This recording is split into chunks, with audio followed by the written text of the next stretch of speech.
Lotus reality and agro farming వారు premium farm land projects మన పొలం ఫేజ్ 1, 2 మరియు 3 కంప్లీట్ చేసుకొని మన పొలం phase 4 Wasar village at Narayana Khed లో ఆగస్టు 15 ఇండిపెండెన్స్ డే రోజు గ్రాండ్ లాంచ్ చేయడం జరుగుతోంది.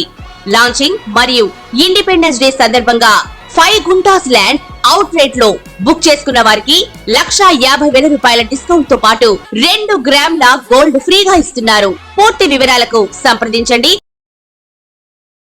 మాతృదేవోభవ. నేను మీ డాక్టర్ శ్రీధర్. ఈరోజు మనము గురుని యొక్క వక్రగతి గురించి చర్చించబోతున్నాం. అక్టోబర్ నెలలో 9వ తారీఖున ఆయన వక్రగతి ప్రారంభమవుతుంది. అట్లాగే ఎప్పటి వరకు అంటే ఫిబ్రవరి 25 వరకు ఈ మాత్రం అక్కడ జరుగుతూ ఉంటుంది. వక్రగతిలో సంచారం చేస్తూ ఉన్నారు. ఆ వక్రగతి అంటే ఏమిటి? ఇది గతంలో ఒక వీడియో మనం చేశాము, అది చూసినా సరిపోతుంది. నిజానికి వక్రగతి అనేటటువంటిది ఏ గ్రహానికి వక్రగతులు ఉండవు. రాహుకేతువులు ఎప్పుడూ వక్రగతిలోనే సంచరిస్తూ ఉంటారు, వ్యతిరేక దిశలోనే ప్రయాణం చేస్తూ ఉంటారు. ఇక సూర్యచంద్రులకి ఎప్పుడు వక్రగతి ఉండదు. ఇక వక్రగతి ఉన్నది ఎవరికి? కుజ, బుధ, గురు, శుక్ర, శని, ఈ 5 గ్రహాలకు మాత్రమే మనకి వక్రగతి కనిపిస్తూ ఉంటుంది. ఇక్కడ ఈ వక్రగతి అనేటటువంటిది నిజానికి వక్రగతి కాదు. ఇప్పుడు ఈ ఈ ఈ చెప్పుకున్నటువంటి 5 గ్రహాలు కూడా ఇవేంటంటే వాటి ఓర్బిట్, కక్ష్య, ఓ దానికి చిన్నగా, ఓ దానికి పెద్దగా, దానికి ఇంకో దానికి ఇంకా పెద్దగా, ఇంకా పెద్దగా, ఆ విధంగా ఈ 5టికి కూడా 5 రకాల ఓర్బిట్లు ఉన్నాయి, కక్ష్యలు ఉన్నాయి. ఆ కక్ష్యల్లో సంచరించేటప్పుడు ఈ దగ్గరగా ఉన్నటువంటి కక్ష ఉందనుకోండి, ఆయన స్పీడ్గా తిరిగేస్తాడు. ఇంకొంచెం పెద్దగా ఉంది, కొంచెం లేట్ అవుతుంది. ఇంకా పెద్దది ఇంకొంచెం లేట్ అవుతుంది, ఇంకొంచెం పెద్దది ఇంకా లేట్ అవుతుంటుంది. ఈ విధంగా వివిధ కక్ష్యలలో సంచరించేటప్పుడు మనకి ఈ ముందు వెళుతున్నట్టే ఈ కక్ష, చిన్న కక్షలను బట్టి పెద్ద కక్షలను బట్టి ముందుకు వెళ్ళిపోతున్నటువంటి గ్రహం, అది చిన్న గ్రహం త్వరగా వెళ్ళిపోతుంది కాబట్టి అది ముందుకు వెళ్తున్నట్టు, ఆ పెద్ద ఓర్బిట్లో తిరిగేటువంటి గ్రహం వెనక పడినట్టుగా మనకు కనిపిస్తుంది. నిజానికి ఏ గ్రహానికి వక్రగతి ఉండదు. మరి వక్రగతి లేనప్పుడు ఎందుకు మరి ఈ సంభాషణ అంతా అంటే అక్కడ ఏం జరగదు. కానీ ఈ భూమి మీద మనం నివసించేటటువంటి మానవులకి వాటి యొక్క ప్రభావం ఏ విధంగా పడుతుందంటే, ఈ పెద్ద ఓర్బిట్ ఉన్నది వెనకబడినట్టుగా కనిపిస్తోంది కదా మనకి, దాని యొక్క ప్రభావం అక్కడి నుంచి మన మీద ఏ విధంగా ఉంటుంది. ఈ చిన్న ఓర్బిట్ అనేది స్పీడ్గా తిరుగుతుంది, ఇక్కడి నుంచి దీని ప్రభావం మన మీద ఏ విధంగా పడుతుంది ఈ మానవుల మీద. అందుచేత ఈ దగ్గరగా ఉన్నదానికి దూరంగా ఉన్నదానికి ఈ విధమైనటువంటి రిట్రాగ్రేషన్లో ఉండటం అనేటటువంటిది మనకు కనిపిస్తుంది. ఇంకా మీకు వివరంగా చెప్పాలి అంటే, మనం చిన్నప్పుడు బస్సు ఎక్కేవాళ్ళం, ఆర్టీసీ బస్సు, దానికంటే ముందు ప్రైవేట్ బస్సులు కూడా ఉండేవి. కొంతమంది తెలియచ్చు, కొంతమంది తెలియకపోవచ్చు. ఆ బస్సుల్లో ఎక్కేటప్పుడు చిన్నపిల్లవాళ్ళం బస్సులో కిటికీ పక్కన కూర్చోవాలి అని, కిటికీ నుంచి బయటికి చూడాలి అనేటువంటి ఒక తపన, ఒక తాపత్రయం, తెలిసి తెలియని వయసు, అజ్ఞానం. అక్కడి నుంచి చూస్తూ ఉంటే మనం తదేకంగా చూడడం ద్వారా అక్కడ ఏమవుతుంది, ఆ కొండలు, ఆ చెట్లు, ఆ టెలిఫోన్ వైర్లు, ఆ కరెంటు స్తంభాలు అన్నీ వెనక్కి వస్తున్నట్టుగా, వెనక్కి పోతున్నట్టుగా భ్రమ కలుగుతుంది. నిజానికి అవి ఎక్కడికైనా వెనక్కి వెళ్తాయండి? లేదు, మనం ముందుకు వెళ్తున్నాం. మనం తదేకంగా చూడడం వల్ల, కొంత అజ్ఞానం వల్ల, అంటే అజ్ఞానం అంటే మరో రకం దూషణ కాదు, మనకు తెలియనితనం, చిన్న వయసు, తెలిసి తెలియనటువంటి వయసు కాబట్టి అవన్నీ మనకి వెనక్కి వెళ్ళిపోతున్నట్టుగా కనిపిస్తూ ఉంటుంది. ఈ విధంగా మనకి అది రిట్రాగ్రేషన్గా మనం తెలియజేస్తున్నాం. ఆ దూరాన్ని బట్టి, ఆ దగ్గరను బట్టి ఆ దాని యొక్క ప్రభావం మనుషుల మీద తప్పకుండా ఉంటుంది. నిజానికి వక్రగతిలో లేవు, కానీ దాని ప్రభావం అది ఉన్నటువంటి స్థానాన్ని బట్టి వాటి యొక్క ప్రభావం మన మీద పడుతూనే ఉంటుంది. ఈ విధంగా దీన్ని మనం వక్రగతి అన్నాం. అయితే ఈ వక్రగతి వలన వచ్చేటువంటి మానవుడికి వచ్చేటువంటి ఫలితాలు ఏ విధంగా ఉంటాయి? ఇప్పుడు మన జీవితం మొత్తం అంతా గ్రహాల యొక్క దృష్టి మన మీద పడటం ద్వారానే కదండి నడుస్తుంది, శుభం జరిగినా అశుభం జరిగినా కూడా. అయితే ఇక్కడ మనకు ఇప్పుడు ఈ వక్రగతి ద్వారా నడిచేటటువంటి ఆ గ్రహం యొక్క ప్రభావం మన మీద ఏ విధంగా ఉంటాయి, వక్రగతిలో ఉన్నటువంటివి అనేటువంటి పెద్ద చర్చనీయాంశం.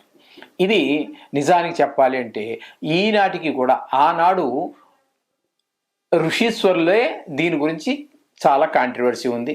దాన్ని పరిగణలో తీసుకోవాల్సిన పని లేదని కొంతమంది చెప్పారు, తీసుకు తీరాలని కొంతమంది చెప్పారు. ఏదేమైనప్పటికీ అది ఒక కాంట్రవర్సీ బిట్గా ఉండిపోయింది. కాకపోతే మన అనుభవాలను కూడా మనం పరిగణలోకి తీసుకోవాలి. ఇప్పుడు నా జాతకంలోనే ఉచ్చులో ఉన్నాడు గురుడు, కర్కాటకంలో పట్టు వక్రించి ఉన్నాడు. ఆ పీరియడ్లో నాది బాల్యం. అప్పుడు బాల్యంలో నేను చాలా కష్టాలే పడ్డాను ఆయన పీరియడ్ అంతా కూడా. ఎందుకంటే ఉచ్చులో ఉన్నటువంటి గ్రహం కనుక వక్రిస్తే నీచ గ్రహం యొక్క ఫలితాన్ని ఇస్తుంది అని చెప్పడం జరిగింది కొంతమంది. అలాగే నీచలో ఉన్నటువంటి గ్రహం కనుక వక్రిస్తే ఉచ్చులో ఉన్న గ్రహం యొక్క ఫలితాన్ని ఇస్తుంది అని కూడా కొంతమంది చెప్పారు. అయితే ఇక్కడికి ఇది మనం ఫిక్స్ అయిపోవడానికి లేదండి. ఇలాగే ఇక్కడి వరకు ఇలాగే మనం నిర్ణయం చేసుకోవడానికి అవకాశం లేదు. ఎందుకు అని అంటే మనకి రాశి చక్రంలో ఉచ్చులో ఉన్నాడు, వక్రించాడు, సరైన ఫలితాన్ని ఇవ్వట్లేదు కదా మనకి. కానీ అదే గ్రహం నవాంశలోకి వచ్చాక నీచపడ్డాడే అనుకోండి, నీచపడితే అది అద్భుతమైన ఫలితాలు ఇస్తుంది మళ్ళీ. ఇవి కూడా అనుభవంలో చూసాం. మన అనుభవాన్ని కూడా మనం పరిగణించి జోడించి చూసుకోవచ్చు. ఇంచేత నా అభిప్రాయ ప్రకారంగా నేను చూసినటువంటి జాతకాల యొక్క ప్రభావం గురించి కూడా మనం చెప్పుకోవాలి. కాబట్టి ఉచ్చులో ఉన్నటువంటి గ్రహం వక్రిస్తే నీచకి పడుతోంది, నీచలో ఉన్నటువంటి గ్రహం వక్రించినట్టయితే ఉచ్చులో ఉన్నటువంటి ఫలితాన్ని ఇస్తుంది. కానీ ఇక్కడ మళ్ళీ మనం ఒకసారి చెప్పిందే మళ్ళీ చెప్తున్నాను. ఎందుకంటే రాశిలో మీకు ఉచ్చులో ఉంది, రిట్రాగ్రేషన్లో పడింది, కింద పడింది. కానీ నవాంశలోకి వచ్చినప్పుడు నీచబడింది, ఆ గ్రహం యోగిస్తుంది మళ్ళీ. ఇట్లాంటివి కొన్ని చాలా రకరకాల కాంట్రవర్సీలు ఉన్నాయి.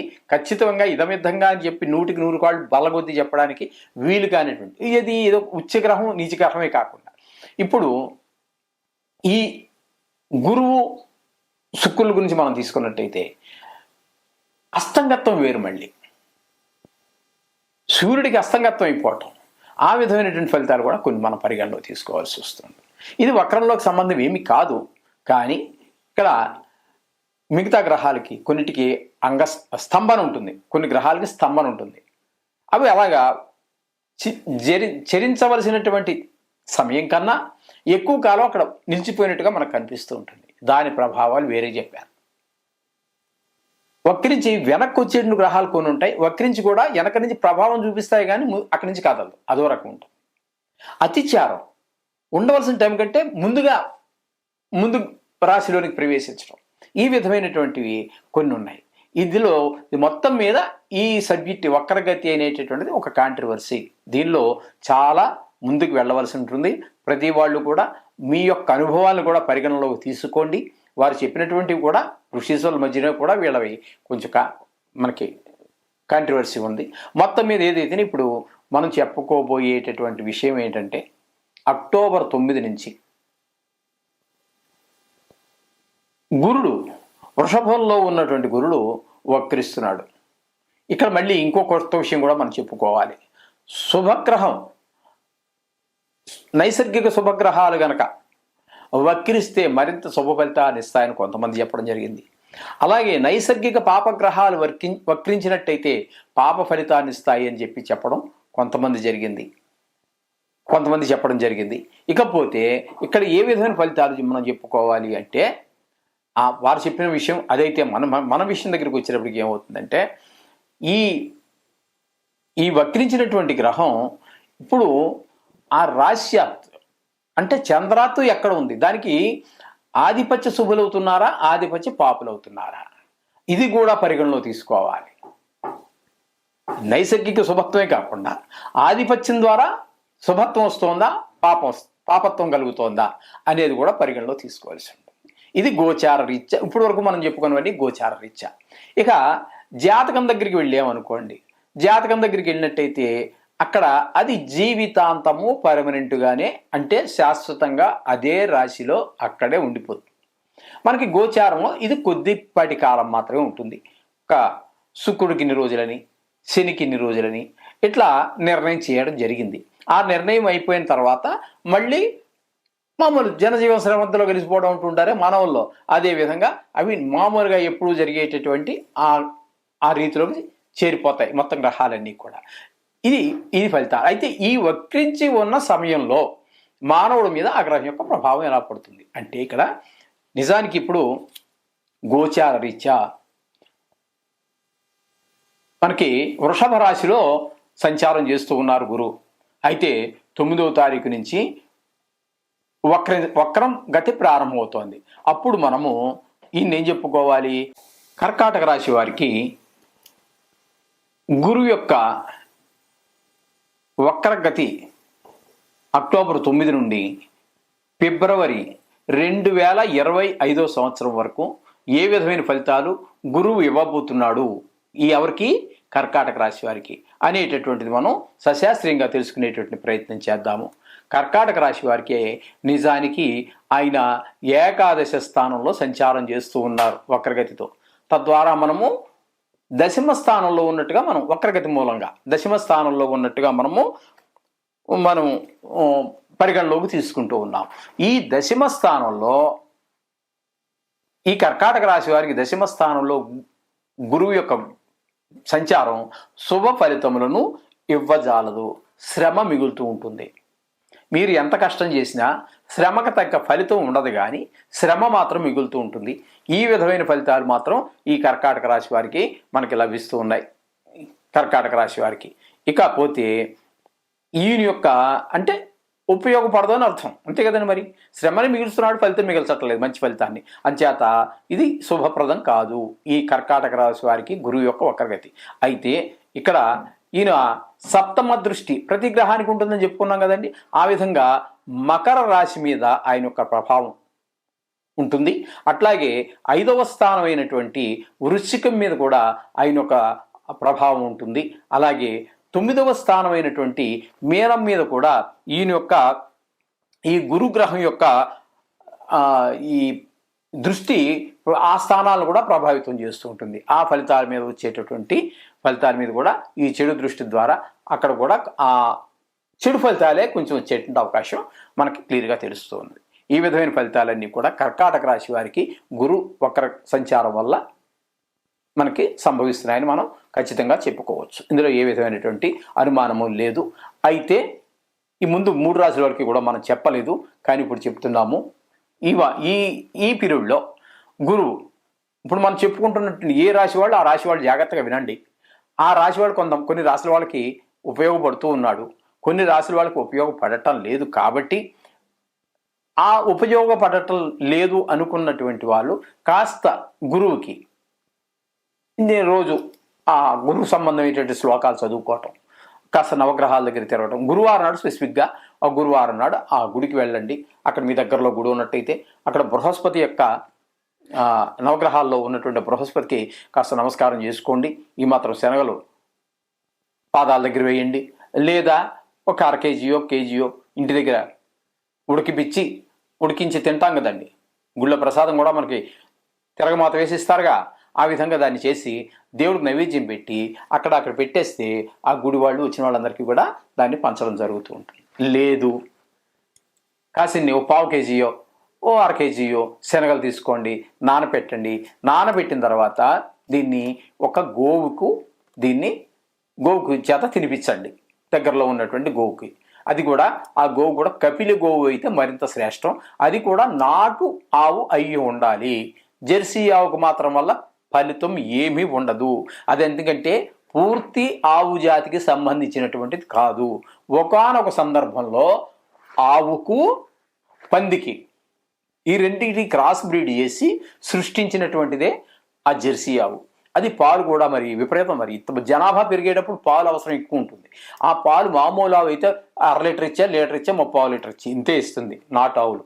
కానీ అవి చాలా పవిత్రమైనటువంటి గడ్డిడైనను చాలు గంగ గోవు పాలు అని మనం చదువుకున్నాం కదండి. కడివెడైననేమి కర్మ పాలు, గాడిద పాలు ఎన్ని ఉంటే ఉపయోగం అన్నట్టుగా ఏదో ఒకటి మొత్తం మీద ఈ మానవుడికి కడుపు నిండాలి. కాబట్టి ఈ మానవుడికి ఆ పాలతో ఉన్నటువంటి అవసరాలు తీరాలి. కాబట్టి అక్కడ మీకు ఎక్కువ పాలను ఉత్పత్తి చేసేటటువంటి జంతువుని తయారు చేయాలి. కాబట్టి వీళ్ళు ఏం చేశారంటే ఈ కృత్రిమమైనటువంటి ఈ మేధస్సు ద్వారా ఒక పందికి ఒక నాటు ఆవుకి క్రాస్ బ్రీడ్ చేయించి సృష్టించినటువంటిది జెర్సీ ఆవు. కాబట్టి జెర్సీ ఆవుకి పెట్టడం వల్ల శనగలు దండగా, తప్పేం కాదు. జీవికి ఆహారం పెట్టే ఫలితం అది ఉంటుంది. ఇప్పుడు మనం పెట్టేటువంటి పర్పస్ ఏంటి? ఈ గురుగ్రహం యొక్క చెడు ప్రభావం నుంచి మనం బయటపడాలి కాబట్టి మనం పెడుతున్నాం. కానీ ఈ విధమైన ఫలితం మాత్రం మీకు జీరో, ఏమీ రాదండి. అందుచేత నాటు ఆవులు వెతుక్కోండి. ఆ నాటు ఆవులు కూడా ఉన్నట్టయితే, ఎక్కువగా ఈ మధ్యకాలంలో గోశాలలు బాగా డెవలప్ అవుతున్నాయి. అటువంటి దగ్గర చాలా రకాల ఆవులు ఉంటాయి. అంటే 10-15 ఆవులు ఉంటాయి. అందులో కొన్ని చోట్ల 100-50 అట్లా కూడా ఉన్నాయి. అక్కడ మీరు కపిల గోవు, ఈ గోవుల్లో కూడా కపిల ఆ రంగు కొంచెం నలుపు కాకుండా కొంచెం గోధుమ రంగు కాకుండా ఉంటుంది. దాన్ని కపిల రంగు అంటారు, కపులి గోవు అంటారు. ఆ గోవు కనుక తినిపించినట్టయితే మీకు బ్రహ్మాండమైనటువంటి ఫలితం కూడా వస్తూ ఉంటుంది.